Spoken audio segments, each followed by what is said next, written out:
पुष्पाञ्जलिः। यं ब्रह्मा वरुणेन्द्र रुद्रमरुता स्तुन्वन्ति दिव्यैस्तवैर्वेदैः साङ्गपदक्रमोपनिषदैर्गायन्ति यं सामगा।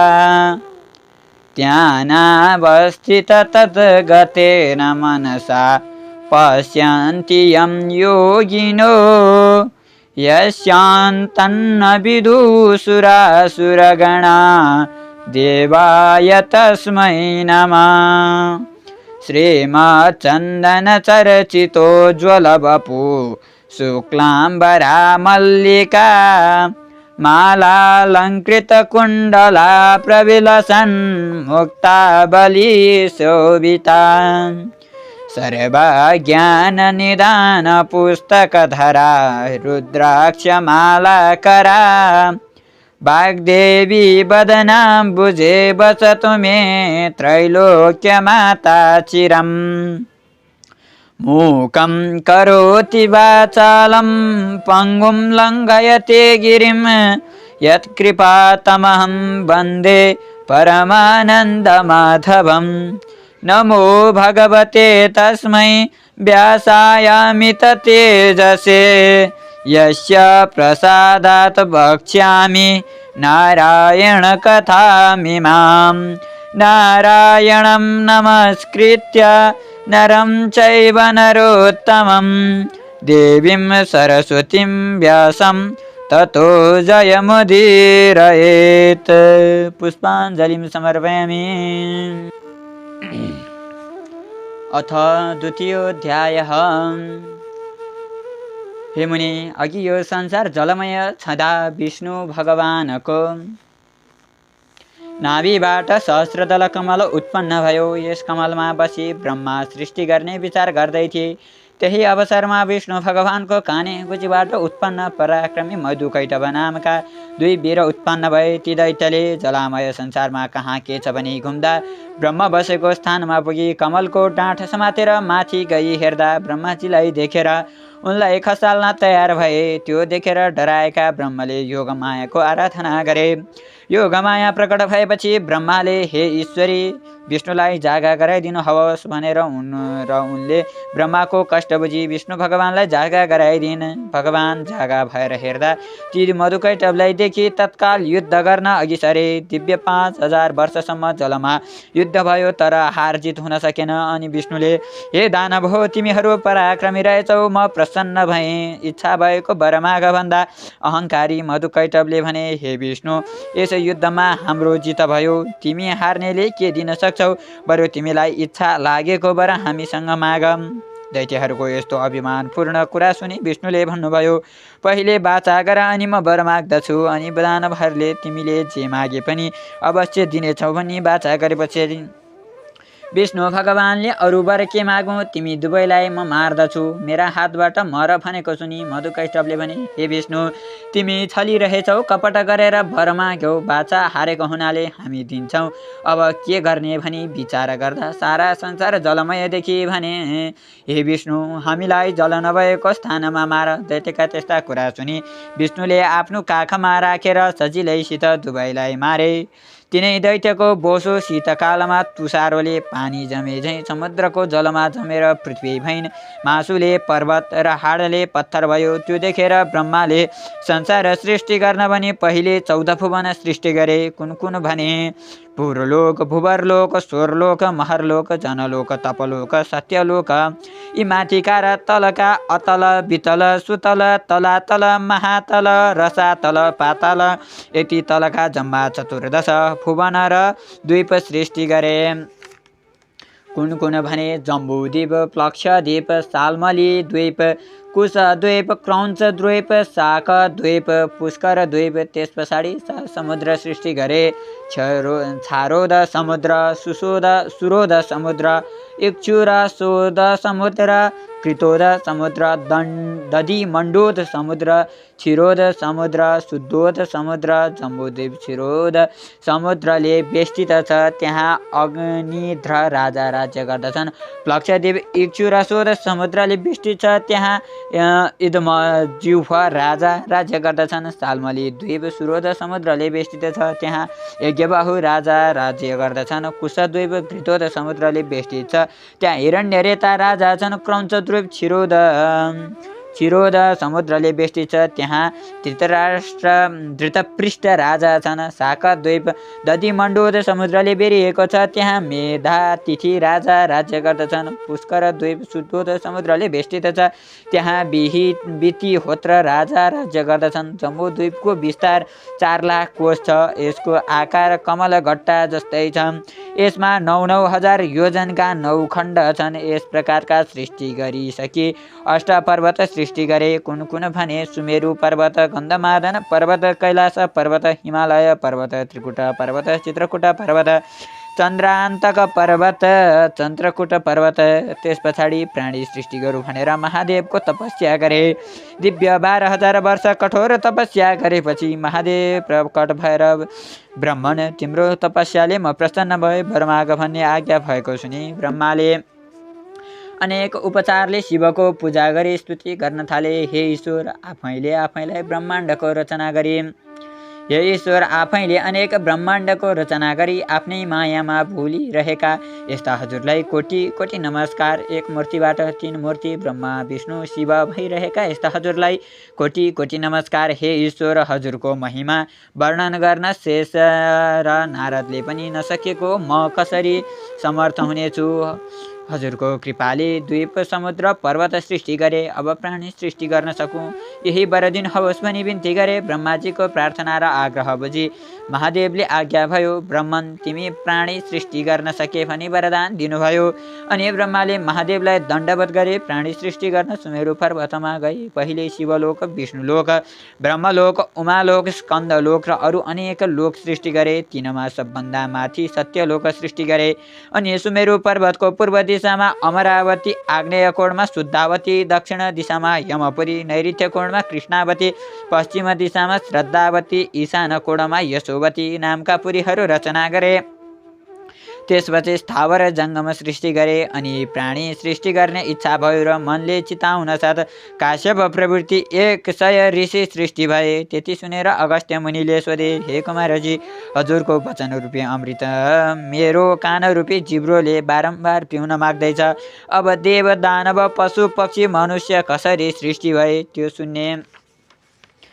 सुन्ने इच्छा छ। मुनिको इच्छा जानेर कुमारजी आज्ञा गर्नुहुन्छ। हे मुनि, काश्यप ऋषिका अदिति, दिति, दनु, कारा, घोरा, सिंहिका, क्रोधा, प्रादा, बलिष्ठा, विनता, कपिला, क्रुद्ध, मनु यस्ता स्त्रीहरू थिए। अत अदितिका गर्भबाट हिरण्यकशिपु आदि दैत्य जन्मिए। अदितिका गर्भबाट चन्द्र, सूर्य आदि 33 कोटि देवताहरू जन्मिए। धनुका गर्भबाट दानवहरू जन्मिए। कारा खोराका गर्भबाट गन्धर्वहरू जन्मिए। सिंहिकाको गर्भबाट राहु जन्मियो। प्रादाका गर्भबाट उर्वशी आदि अप्सराहरू जन्मिए। क्रोधाका गर्भबाट क्रोध जन्मियो। मनुका गर्भबाट ब्राह्मण, क्षत्रिय, वैश्य र शूद्र यी 4 थरी मनुष्य जन्मिए। बलिष्ठा र विनताका गर्भबाट अरुण र गरुण, सम्पाति, मयूर, कोकिल, चखेवा, जीव, मुनिया, धोबिनी, राजहंस आदि पक्षीहरू जन्मिए। कपिलाका गर्भबाट कामधेनु, सिंह, शार्दूल, बाघ, हात्ती, घोडा, मृग, जरायो, कैँडा, खरायो आदि पशुहरू जन्मिए। क्रुद्धका गर्भबाट शेषनाग, अनन्तनाग, पद्मनाग, वासुकीनाग, कुलिकनाग, कर्कोटनाग, तक्षकनाग, शङ्खनाग आदि अष्टनागहरू जन्मिए। यसरी देवता, ऋषि, यक्ष, गन्धर्व, किन्नर, अप्सरा, नाग, मनुष्य, पशु पक्षीहरू सृष्टि भएको देखि ब्रह्माले तिनीहरूलाई खाने आहार, धान, जौ, तिल आदि अनेक तरहका अन्न र फलफुल सृष्टि गरे। हे मुनि, यो मैले अत्यन्त संक्षेपमा भने, अरू पुराणबाट विस्तारमा बुझ्नेछौ। यो सृष्टिका कुरा सुनाए। अब के सुन्ने इच्छा छ भन भन्दा अगस्त्य मुनि भन्दछन्, हे कुमार, कुन कुन भुवनमा कुन कुन देवता छन् र दिक्पाल कसरी भए त्यो सुन्ने इच्छा छ। त्यति सुनि कुमारजी आज्ञा गर्नुहुन्छ। हे अगस्त्य मुनि, कैलाश भुवनमा महादेव हुनुहुन्छ। वैकुण्ठ भुवनमा विष्णु भगवान हुनुहुन्छ। सत्य भुवनमा ब्रह्मा हुनुहुन्छ। उमा भुवनमा पार्वती हुनुहुन्छ। स्कन्द भुवनमा म छु। धुम्र भुवनमा धुम्र ऋषि हुनुहुन्छ। नैऋत्य भुवनमा अन्य ऋषिहरू हुनुहुन्छ। यति भुवनका कुरा कहेँ। अब दिक्पाल कसरी भएका कुरा भन्दछु। काश्यप ऋषिका छोरा इन्द्रले हिमालयमा गई धेर कालसम्म कठोर तपस्या गरे। महादेव प्रसन्न भई, हे इन्द्र, तिम्रो तपस्याले म प्रसन्न भए भनी वरदान दिए। अमरावतीको अधिपति र पूर्व दिशाका दिक्पाल बनाइदिए। फेरि एउटाले गई उसै गरी तपस्या गर्दा महादेव प्रसन्न भएर अग्नि नाम राखी अग्नि कोणको दिक्पाल बनाए। आग्नेय कोणको दिक्पाल बनाई शुद्धावतीको अधिपति गराई पठाए। फेरि अर्काले गई त्यसै गरी तपस्या गरे। महादेव प्रसन्न भई यमराज नाम राखी दक्षिण दिशाको दिक्पाल बनाई यमपुरीको अधिपति गराई पठाइदिए। फेरि एउटाले गई त्यसै गरी तपस्या गरे। महादेव खुसी भई निऋति नाम राखी नैऋत्य कोणको दिक्पाल र कृष्णावतीको अधिपति गराई पठाइदिए। फेरि अर्कोले गई त्यसै गरी तपस्या गरे। महादेव प्रसन्न भई वरुण नाम राखी पश्चिम दिशाको दिक्पाल र श्रद्धावतीको अधिपति गराई पठाए। फेरि 49 वायुले गई त्यसै गरी तपस्या गरे। महादेव प्रसन्न भई वरदान माग भन्दा ती वायुले हामी 49 जना एकै हुन सकौँ र हामीलाई कोहीले नदेखुन्, केवल शब्द मात्र सुनुन्, बलमा पनि कसैले जित्न नसकुन् भनी माग्दा महादेवले तथास्तु भनी वरदान दिएर वायु नाम राखी वायव्य कोणको अधिपति गराई पठाए। फेरि एउटाले गई त्यसै गरी तपस्या गरे। महादेव खुसी भई कुबेर नाम राखी उत्तर दिशाको दिक्पाल र अलकापुरीको अधिपति गराई पठाए। फेरि एउटाले गई त्यसै गरी तपस्या गरे। महादेव प्रसन्न भई विश्वकर्मा नाम राखी ईशान कोणको दिक्पाल र यशोवतीको अधिपति बनाई पठाए। हे मुने, यति दिक्पाल भएको कुरा कहेँ, अब के सुन्ने इच्छा छ भन। कुमारका यस्ता वचन सुनि अगस्त्य मुनि भन्दछन्, महादेव र सतीदेवीको विवाह भएको र सतीदेवी मर्दा उत्पात भएको, फेरि सतीदेवी महादेवकी पत्नी कसरी भइन् र कस्तो कारण परेर उनको मृत्यु भयो, यो सबै विस्तारले आज्ञा होस्। मुनिको इच्छा जानी प्रसन्न भएका कुमारजीले यो कुरा तेस्रो अध्यायमा वर्णन गर्नेछु भन्नुभयो। जय जय श्री स्कन्दपुराणे केदारखण्डे माघ महात्म्ये कुमार अगस्त्य संवादे श्री सुस्तानी व्रतकथायां दिक्पाल वर्णन नाम द्वितीयो सवः। ओम श्री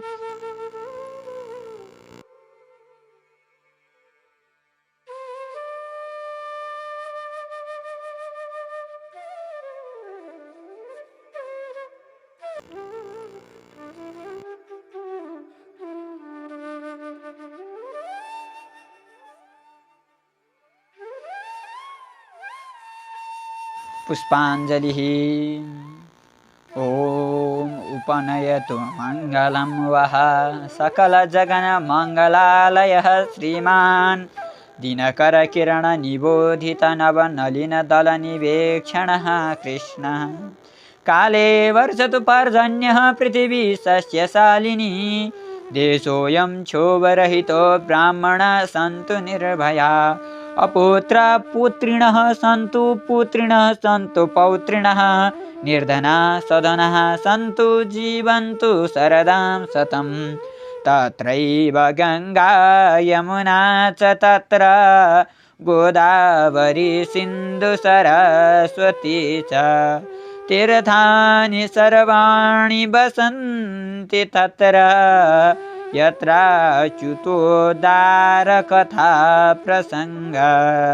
या कुन्दे दुतुसारहारधवला, या शुभ्रवस्त्रावृता, या वीणावरदण्डमण्डितकरा, या श्वेतपद्मासना, या ब्रह्माच्युतशङ्करा प्रभृतिभिर्देवैः सदा वन्दिता, सा मां पातु सरस्वती भगवती निःशेषजाड्यापः।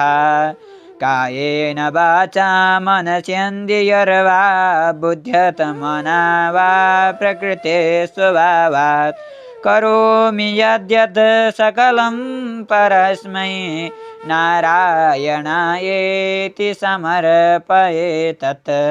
इमानि पुष्पाणि मनोहराणि सुरासुराणामपि दुर्लभानि, कल्पद्रुमानि द्रुमजानि तानि, पुष्पाञ्जलिर्मेस्तु सुखाय नित्यं। नानासुगन्धपुष्पाणि यथा कालोद्भवानि च, पुष्पाञ्जलिर्मया दत्तं गृहाण परमेश्वरी, पुष्पाञ्जलिर्मया दत्तं गृहाण परमेश्वरी। पुष्पाञ्जलिं समर्पयामि। भगवती श्रीस्वस्थानि देव्यै नमः।